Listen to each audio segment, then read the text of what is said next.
Today's podcast is sponsored by Shauna Hawkins Photography.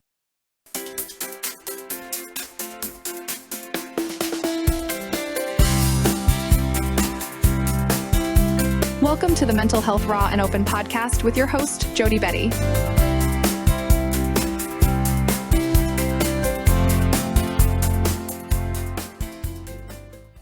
Hi, and welcome to the Mental Health Raw and Open podcast. I'm your host, Jody, and today we are talking with my dear friend, Eurison St. John. Eurison, Hello. how you doing, my friend? I'm fine, thanks. So many conversations we've had and never one taped. Actually, the first time, right? Oh yeah, right. But how you doing? How's today? I'm well, and I'm glad to be here, feeling your energy, I'm your vibration. awesome. I'm glad to have you here. Um, why don't you? Eurison, first of all, is like I don't know, a man of many skills. Um, Writing is one of them. He has a book out called The Eurison Mindset, which I'd like to talk about a little bit today, just what the Eurison mindset is, because I think a lot of people would benefit from it. So tell me a little bit about your book and what the Eurison mindset is. Well, the Eurison mindset is basically, I don't want to say just because you're minimizing it, but it's a framework that I Uh, utilize and I put together. It's nothing that I created. It's just elements from different religious texts, Buddhism, just elements and gems of life that I put together, little pieces of puzzle, and I made this one unique puzzle. And this is my guide to happiness. And I say mine because each person, if you're personalizing it, it's not a one size fit all mindset for everybody because it's based on the pain that we feel.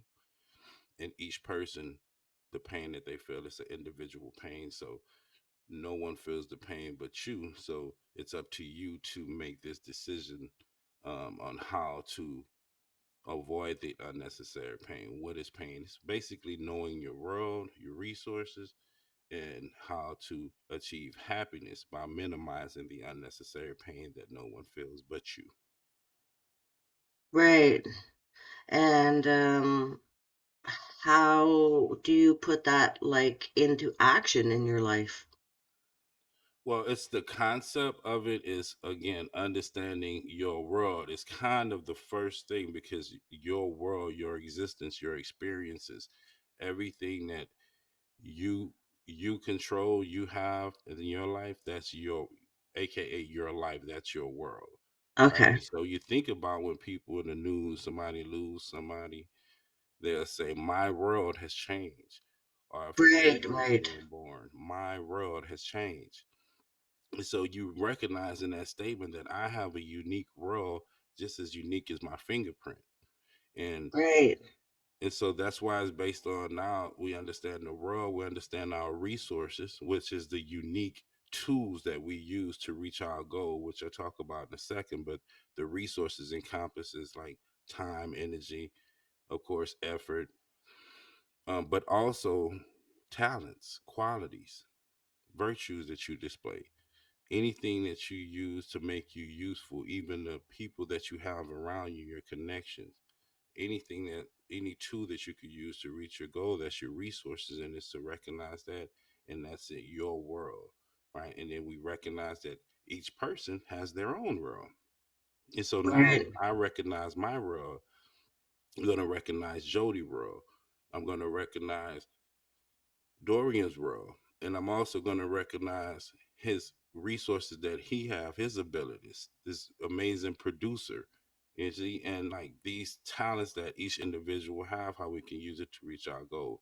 But now, the goal is the most important thing because everything starts with the goal, and once you recognize we have an overall goal, a long term goal, and then each decision is based on a goal. We have so many goals in life to get to work, to feed ourselves, to shelter. Like all these decisions is based on a goal, and that's what the Eurison mindset is about. It's about that decision. Focus on a decision that you make to reach your goal, In doing so, you're minimizing that unnecessary pain, because if my goal is to have this certain type of lifestyle, so what I'm going to do, I'm going to educate myself, get the training to get a job, to get the funds I need to basically have that lifestyle.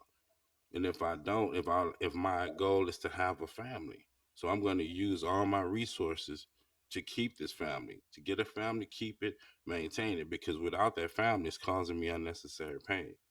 Or it may be a goal in life that each person has. So that's why it's really personal, because each person have their own goal, and what's painful to Right. me might not be painful to you. So that's really what it's about, and just focusing on that unnecessary pain that you feel.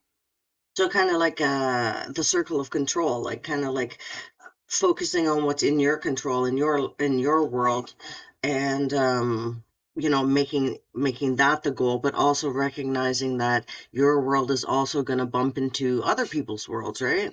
Exactly. And when you think about it, we all come together, me, you, Dorian, and we could get someone else. Now we can form an organization that's its own world. It has its own rules, its own regulations, own consequences. And so we think about the communities that we go in. We think about the groups that we go in, the organizations. Everywhere it's a different world, so it's recognizing the rules. And in doing so, you recognize that you have your own world with your own rules. And guess who create the rules? Me. Yay! Yeah, so that's what it's really about. And to me, with this mindset, one of the biggest distinctions is the soulful and the mindful. And that's premise that each decision is based on a soulful, which is instinctual, immediate gratification, without the thinking about the consequences or how it will affect other people. And you also have the mindful, and that's completely opposite, where you're going off of logic and reasoning minus the emotions, and you're invoking empathy and balanced virtues to perform an action that aligns with your goal. But either way, you're going to perform an action, and that action ultimately defines who we are. Right, right. I like that because, so many people are full of words and not so full of actions. Um, and I think, in even in my healing journey, like it's great to read books and learn all this information, but if I don't take any of that information and turn it into an action, then I don't heal, right? Like I have to like actively do things to put those things into my life on a daily basis almost. And I think, having a mindset like that, like I would be more, as like on the soulful side with my reactions, right? Wear my emotions on my sleeve and stuff. But um since like knowing you, I know that this mindset, your mindset has helped me become a lot more logical. Um in responding to, emotional situations where I would usually like fly off the handle or something. Now there's that like little guy on sitting on my shoulder, poking at my head, going, "Hello, don't be emotional, be logical, logical."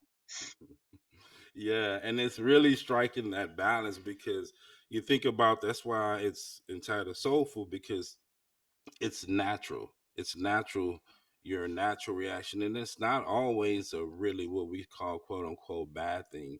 Like my natural tendency may be to give. And then I give so much to where I can't pay my bills. You Right, give so much energy to where you're crashing out because you didn't give so much to other people. It just may be this individual natural tendency to give, and someone else right, may be to take. But we all have to find where that natural, like you think about it, not even wanting to get up to go to work, it's like, oh, I want to stay in this bed. If we really think about going off of our feelings, how productive would we really be? So it's like thinking about the consequences, or even some type of motivation to find out a why I need to get up out this bed. right, Like right. business. So that's what it's really about, recognizing that that's soulful, because it's not really a bad thing, because they both want the best for you. One is just Right, immediate gratification, and one is more logical. right. I have I'm getting better at it, but I used to like I used to like to do things that gave me immediate gratification because with my past, it's really hard for me to like focus on like long term. Like, so, when people say, "Oh, where do you picture yourself in 5 years?" I'm like, 5 years. Like, oh my God, I don't even know where I'm going to be in 6 months.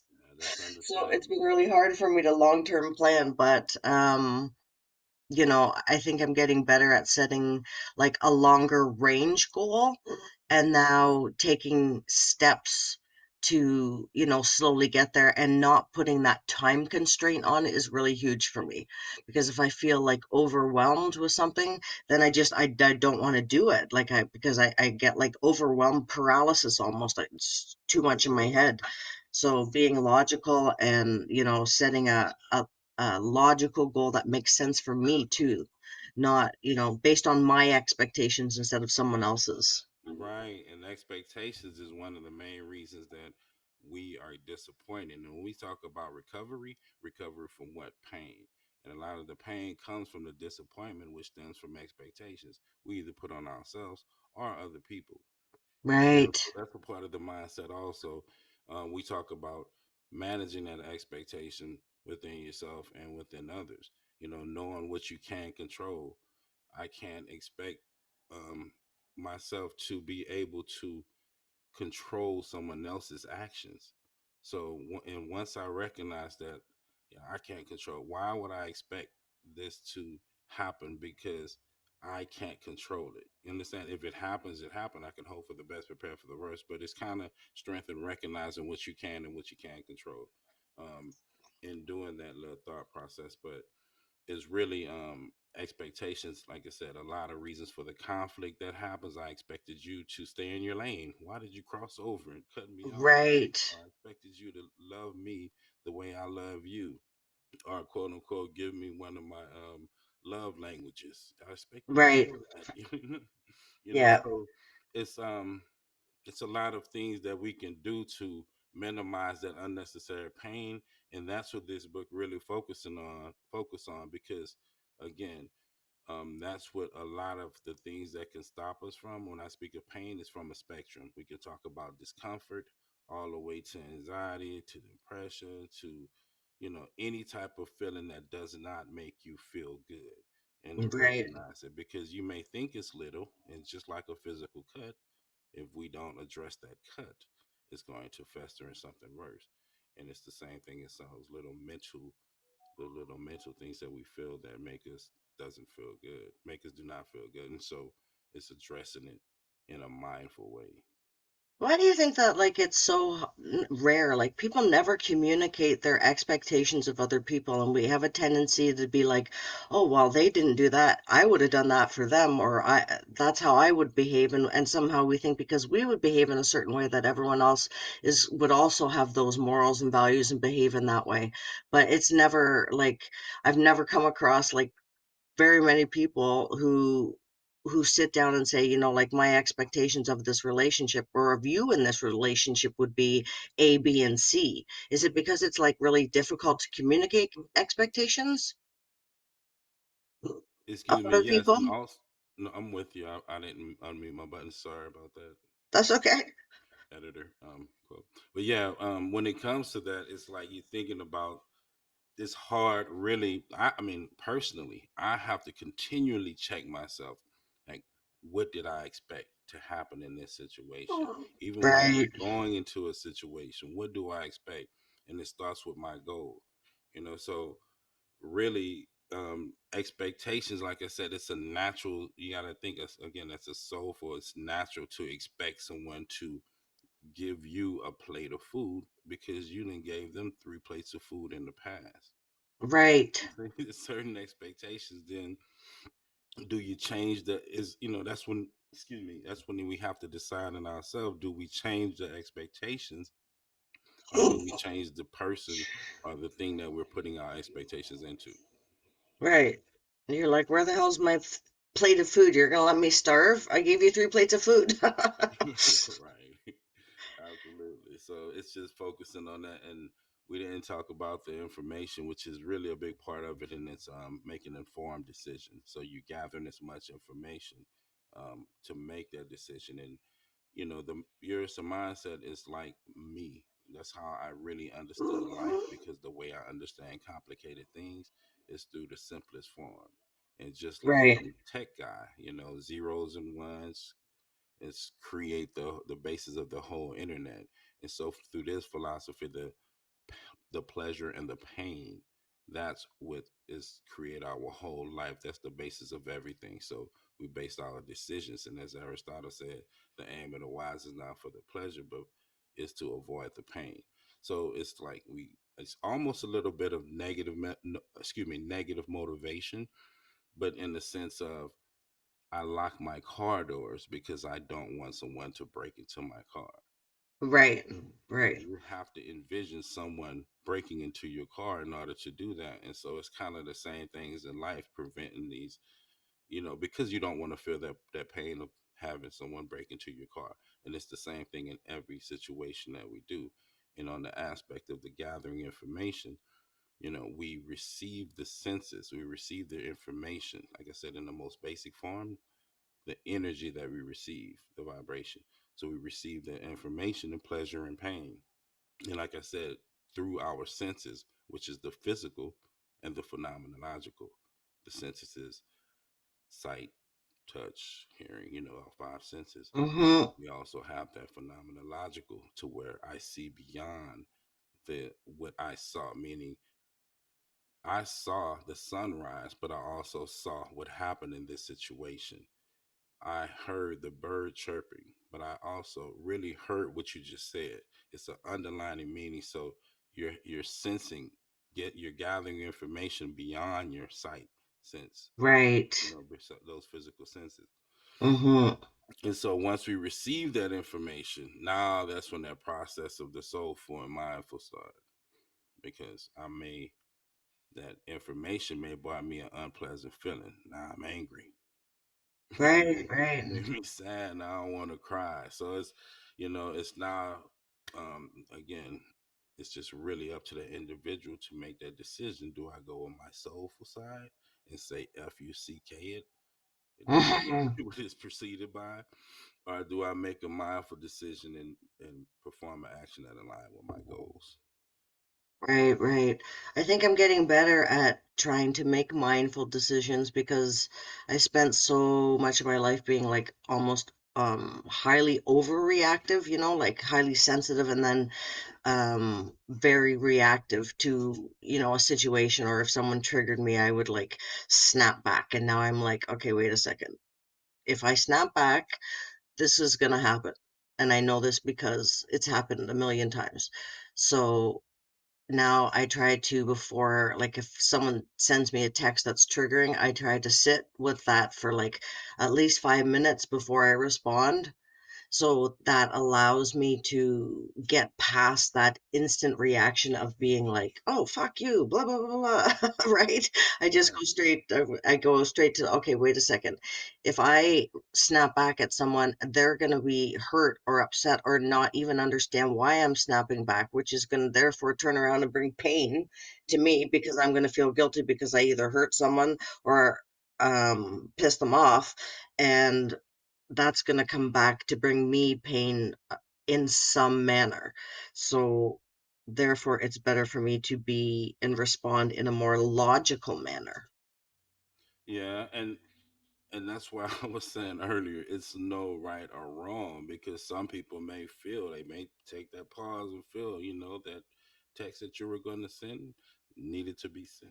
You know, it's up to Yes. the individual to decide, but you're taking the value of empathy over, getting justice to someone. And again, that's an individual choice, but you did make that decision to take the time and let me assess what's process everything that's going on, what happened, and then make a decision.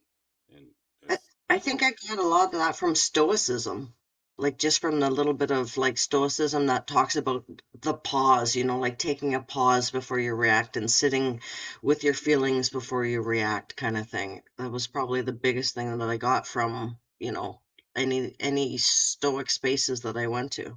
Yeah, yeah. And that gives you gives you a little time to think about it. But again, sometimes we may not have that pause, that time to pause, you know. Sometimes Right. things happen, you know how life happens sometimes. So Yeah.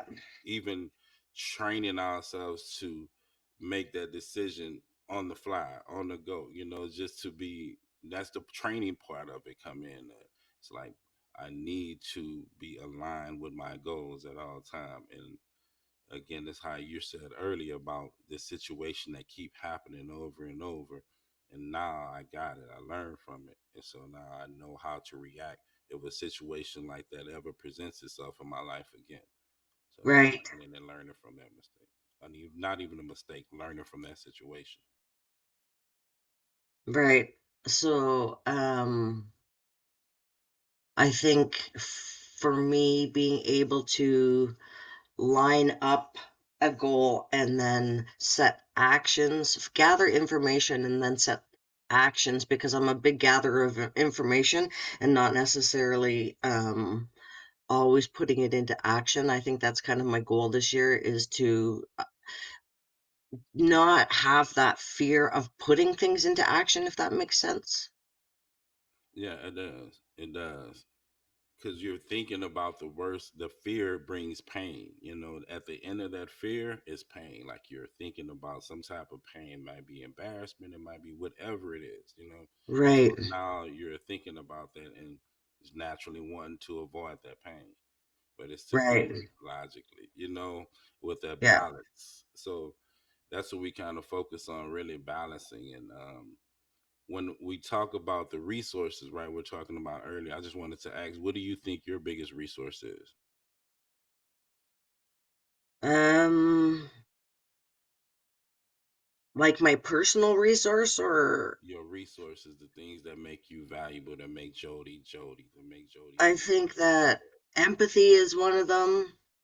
I think the ability to hold space for people and meet people where they're at on their journey is one of them, because I've been at all stages of the journey. Um, I think writing is one of them. Um, Geez, why can't I think more of three? You know, I can tell you, just knowing you, it's a multi, like really, really, you can get a wagon and put a whole bunch more in. But like for me, one of the biggest things is your ability to receive information from people and then bring it back out into a way that they can use it is helpful to them. Maybe it Right, was just okay. listening, you know, maybe it was just, but you're giving them that attention to put their energy. And I think that's a beautiful thing because not everyone has that time, you know, to devote to other people. And I just think your ability to give your resources to other people is a beautiful thing.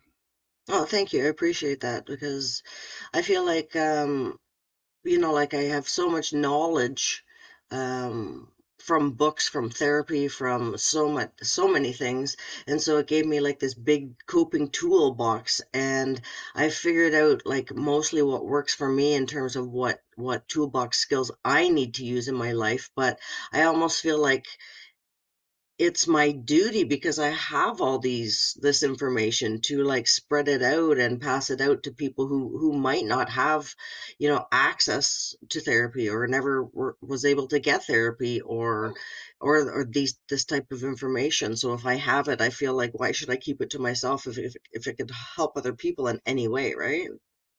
Yeah. Do you ever feel like a responsibility in terms of what they do after you talk to them, their No, actions? you know what? I really used to. I used to be really hard on myself with that. And now I've totally come to realize, no matter what, you can never control another person's actions. You can give them all the advice, you could do everything, but you cannot control what action they take.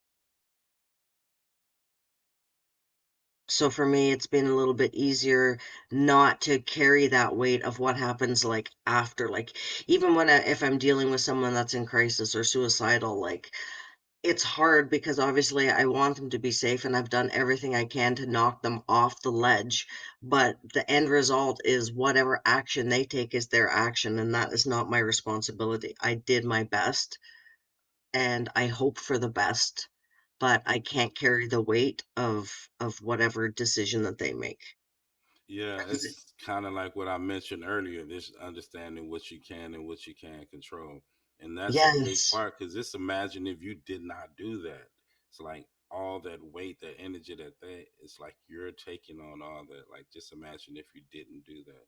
Oh yeah, I didn't used to do that, and then I'd be carrying like the weight of like random strangers I don't even know across the world because they sent me like an email that was like, not horrible, but it's just like their situation is horrible, and I would like empathize to the fact of like, oh my God, like I feel this pain, and then I was realizing like, wait a second, I'm feeling everybody's pain, and this isn't a good thing. I have my own pain, and why am I piling all this pain on top of it? So it just came to a point where I was like, okay, I detach myself from the pain. I can still provide the empathy and the understanding and the knowledge, but I don't have to carry their pain. I can just read their pain, talk to them about their pain, but put it down and realize their pain is inside their world Hmm. and Exactly. not let it screw my world up. Right, right. And that's really what really got me to this place because, my life was going pretty good until I started experiencing traumatic events and painful events that just changed. Like you need answers. I need a way to deal with this. And for me, it wasn't really, like how you were saying stoicism. I had got it from that Buddhism, like different religions, like I said. But then I had to come up with my own concept of dealing with the pain that I was feeling because ultimately it would have destroyed me. So that's what pushed me towards this. And like I think about it in terms of physically working out. So it's like I'm always in the gym, but mentally, like I'm always thinking of ways to exercise and stay physically fit because like I said, my overall goal is to be fully functional. And I know the one thing that can stop me from doing that is the mental pain. And even Right. physically, to be physically fully functional, pain could stop me, which is, I know pain is an indication of something, but it's still, that's what's stopping me, the pain that I'm feeling. So I try to deal with it, avoid it, and make mindful decisions because sometimes we can't. You have to confront it. Like Hmm. especially those like you're like myself, like things that happen in the past. It's like it like really set us up to dictate our future, and I think it's kind of like a decision that we make, but it's hard to let go of that what happened, and to deal with it. We have to deal with it either way. We have to deal with it. And I know your situation. I know mine. That's why I'm thinking it in my head, like, wow. But we have to deal with it and um, know that just how you just said, what happened in the past, that's out of our control, just like you just said. So it's just that's a big part of it, recognizing what we can and what we can't control. Yeah, absolutely. Because like I like to tell people, people are like you're not your trauma. You're an entity, you're a person, you're a human being who had trauma happen to them.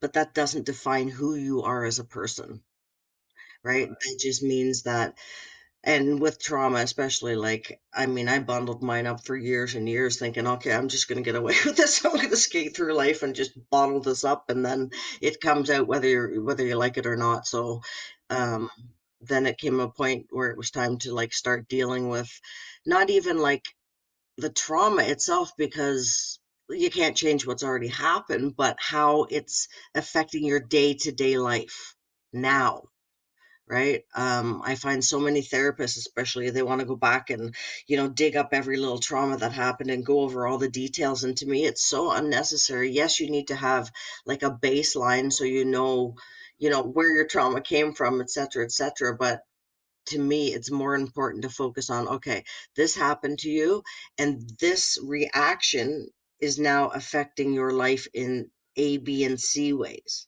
So now since we can't change the past, we Mhm. have to focus on what we can change, which is A, B, and C. How is it affecting your life, and how can we change so it's affecting your life in a better way? Yes, the tactics. How can we change it? That's important. And that's what, like I said, I had to get my own answers, and it's really, I said that, but everything was already here. It was every there. Everything I'm looking at my hands, but I'm just grabbing these bits of information and I'm just putting it all together and it's making sense to me. And so now if I could follow this path of this Eurison mindset that I made, created, now I can I can be fully functional, and I can continue to grow.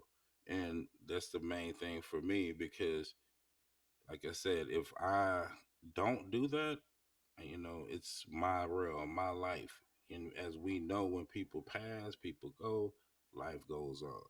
So this is the Hmm. video game that I'm playing is my life. That's what I'm focusing on right now. So it's just continued growth. Was it like trauma that made you want to, like find this mindset or make this mindset that worked for you that you shared with the rest of the world in the book? Yeah, see, the thing is with me, it's like I have a point. My blood type is really rare, so that growing up, I'm like, okay, you're unique. Not many, 2% of the population have your blood type, and so once I started experiencing these things that's happening in my life that I really didn't have any control of, but they were devastating.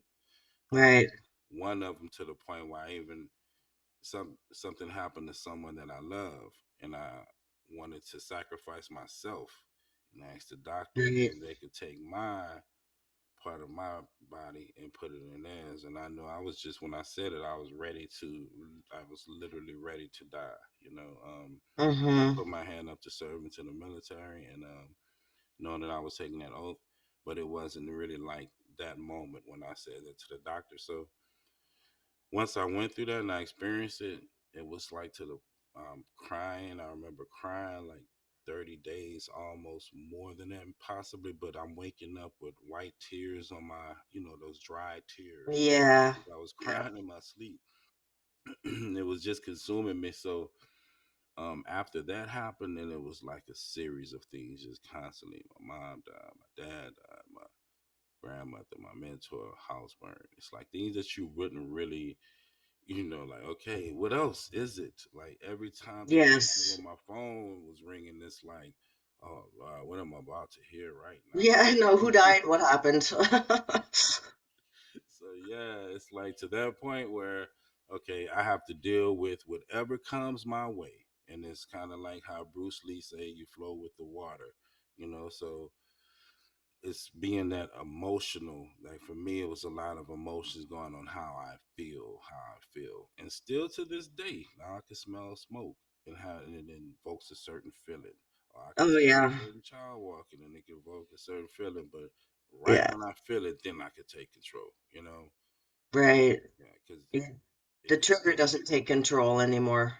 Yes, because you can be in that happy moment around people, and then you just take you out of that world and put you in a mood that's not conducive to what you want to be. So Yes, absolutely. I find that is a fine balance for me, like when I see other people's like young kids and like the naivety and the innocence in like everything that little kids find exciting and new, right? And I love it because I didn't have that innocence. And then at the same time, it brings me a sense of sadness, but I'm getting past the sense of sadness to see more of the beauty of the innocence. yes, yes, and it's amazing, like children playing. Oh my God, it's so amazing. That type of feeling, like a feeling that doesn't feel good in you, watching something beautiful like children play. But that's unique to you and your experiences, and that's recognizing your world, and I totally get it. I totally get it. It makes a lot of sense. Yeah, and it's so funny because like as a woman, like you're just kind of like, you're expected to fill certain roles. And, when I tell people I don't have kids, sometimes I get like, "What? You don't have kids?" Like, "Oh my God, you have the plague?" Um, but and I almost feel like I need to justify why I made that decision. Um, because I guess society just like expects, women to get to a certain age and you better pop out a baby by then because that's part of your womanly role. And when you don't have that role, like um, people really do like look at you a little bit differently. And I try to explain to them, for me, it was just a matter of so much trauma had happened that I was terrified that I would either repeat some traumatic behaviors, I wouldn't be able to love properly, or that I wouldn't be able to protect 100%. And for me, that risk of putting a child in that situation was absolutely not worth it for me. So I got dogs. Well, yeah, but that's the key word. The key word, what you just said, was expectation. Society putting the expectation on you. Like, dude, I'm working on focusing on my expectations, like we mentioned earlier. Why would I allow someone else to place expectations on me when I put in so much work training myself to make the right expectations for me? You get that? Does that Yes, make sense? It's like, no, you know, this is my world, my pain that I'm going to feel, and you're not allowed to place expectations on me. Sorry. exactly. Exactly. Because, like, with my father, right? Like, it was like I had all these they were like almost subconscious expectations. And then I always felt like I was a failure or never good enough and whatever else. And then when I finally, like, pretty much cut him out of my life, I was like, wait a second, along with the toxicity and, the negative talk that always comes from him, along with getting rid of that, there was also all of a sudden, like, I didn't have to live up to these, like, unknown expectations. Like my father would say, "Oh, your IQ is so high, but you're such a waste of life because you didn't do anything with your life," and blah, blah, blah, blah. And um, when those expectations kind of disappeared, when I wrote this like really long ass letter, not to send to him, but just to basically like trauma dump and get all my anger and everything out towards him that I've ever wanted to say. And when I ripped that up, it was like the expectations went with it. And I was like, oh, wait a second. I don't feel like obliged to try and like live up to those expectations. Now I can set my own expectations and they're much easier to live up to, So right? you Because they're wrote it. manageable. Yeah, yeah. I was gonna ask the question. So you wrote it out, didn't send it, and just tore it up. Yeah, man, 18 pages on Wow, everything that I felt that he ever did wrong in my entire life. Like everything. dude, that was a lot for 18 pages, man. Man, he did a lot wrong. Right? And Y'all gonna make me and laugh, but no, it's true. And then when I ever tried to say anything to him, he's so toxic and he's such a narcissist that he doesn't see anything wrong with any of his behaviors. And I've realized that, with narcissism, sometimes they never will see anything wrong with their behavior. So in that case, there's no point in arguing. It's like arguing with a wall. But right. all these feelings were still so pent up inside of me. So one day I just was like, you know what? You're this and that, and you did this and that. And I just like, I didn't expect it to be that long, but it just kind of all just came out in like one big trauma dump. And then when I was done, I was like, oh my God, like this feels like such a relief. And then, cutting him off and telling him basically, like, unless it's a life and death emergency, really don't contact me. Um, because he still is so toxic. Like he can never just have a conversation and say something like nice. Oh, I see you're like working on a book. That's great. No, he'd be like, oh, why are you writing a book? Who care what you have to say, right? Like it's just so negative, and I'm trying to get that negative loop out of my mind. And by cutting him off, it kind of just has started to fade away, which has like been such a relief for me and my mental health. First, you dealt with it without him. It's kind of like we were talking about expectations. What did you expect him to do? Do you expect him to change if you were to argue with him, or So it's kind of like you took that power away. I'm going to deal with it myself, and did that with the letter. I think that's a beautiful thing.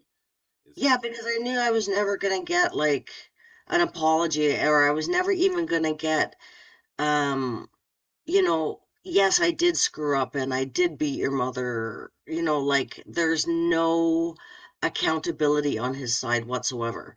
So I realized, okay, well, you can't make someone feel accountable for something. It doesn't matter if you try to guilt them into it or yell them into it. If they don't feel that they've done something wrong, then that's how they feel, right? hmm Um, yeah, and so they're validated with their feelings. Since that's I always say that, like, if you're feeling a certain type of way, I cannot tell you you do not feel that certain type of way. So yes, and so like, okay, I cannot control how you feel, but I can control how I deal with this situation. And when it yes, gets to a point where someone is causing me, like I said, to keep it simple, more pain than there are pleasure, or even if the pleasure that they're calling me causing me, they may give more pleasure overall. You may bring me more pleasure in my life, but the two things that you're doing that's causing me pain is really right, painful. It's really painful. So right, yeah. I have to make that decision, just like each individual have to. That's why this mindset is not.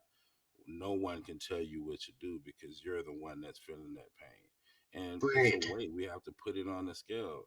And you said it like a few times throughout this conversation. Is it worth it?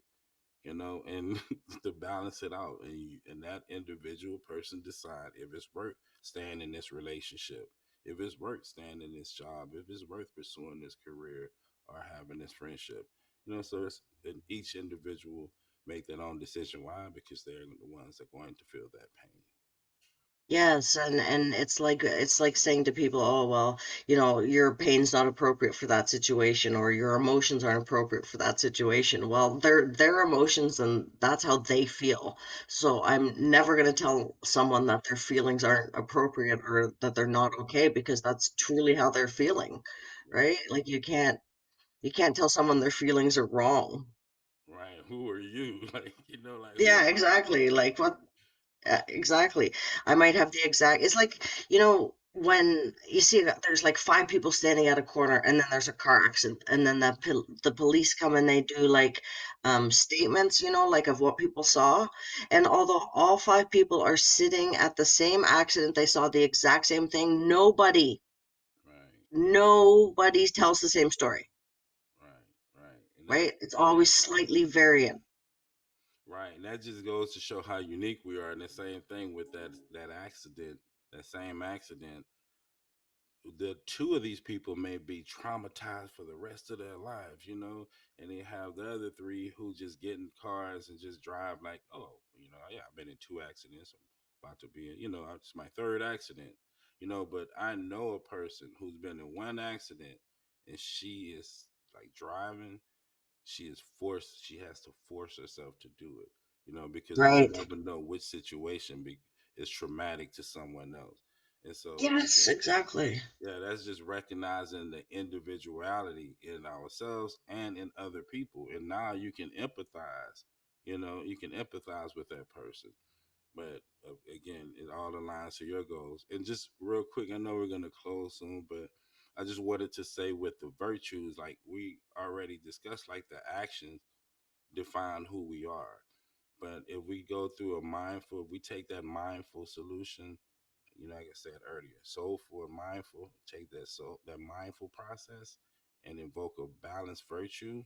So each situation, we have to balance out that virtue and then perform that action. So in terms of justice, in terms of patience, in terms of compassion.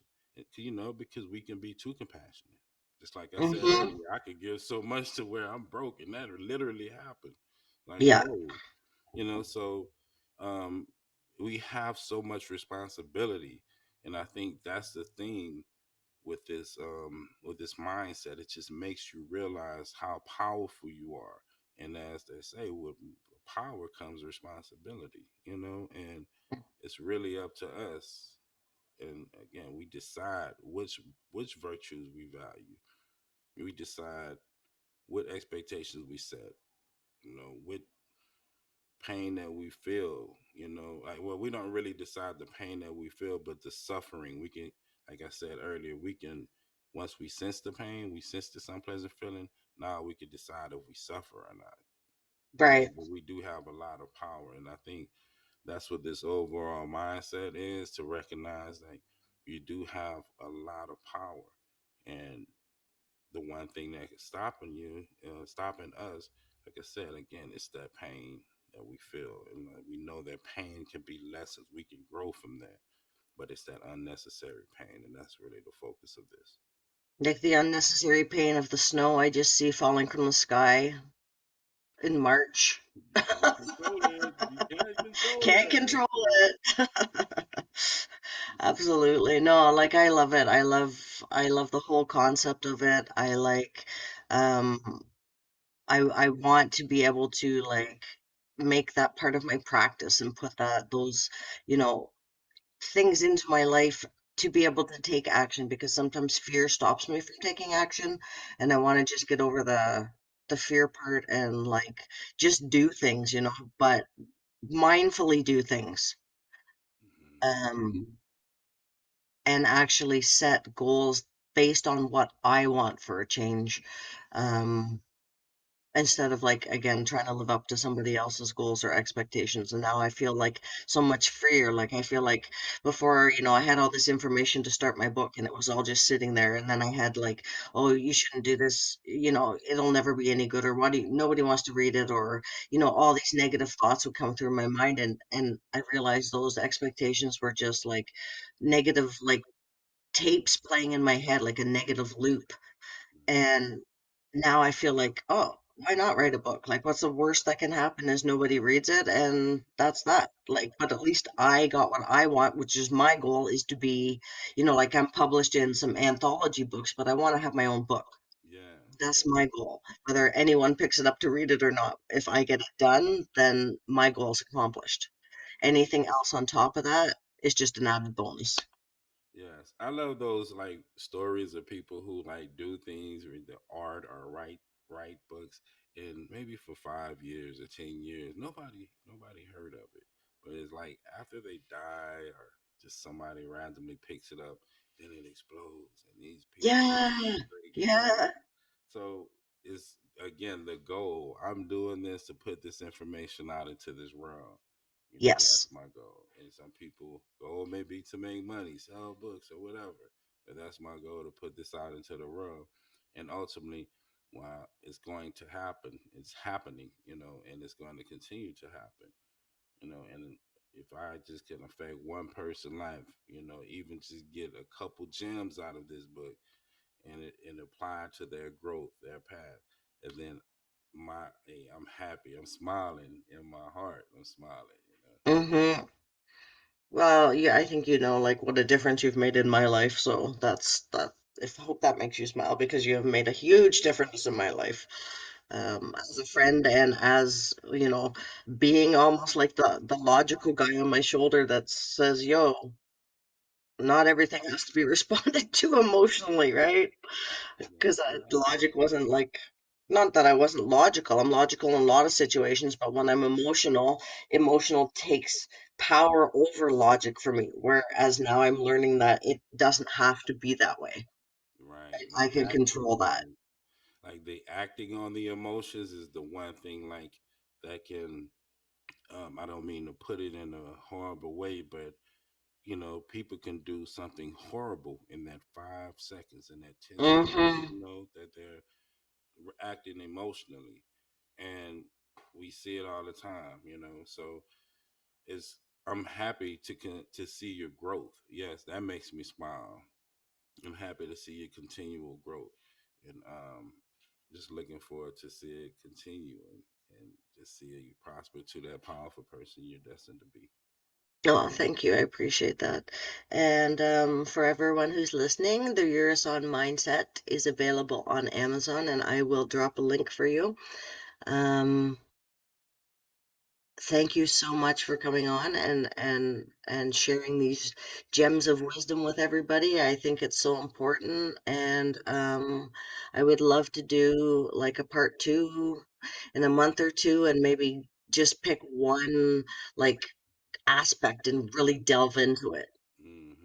That would be beautiful. I love to do it. Just let me know.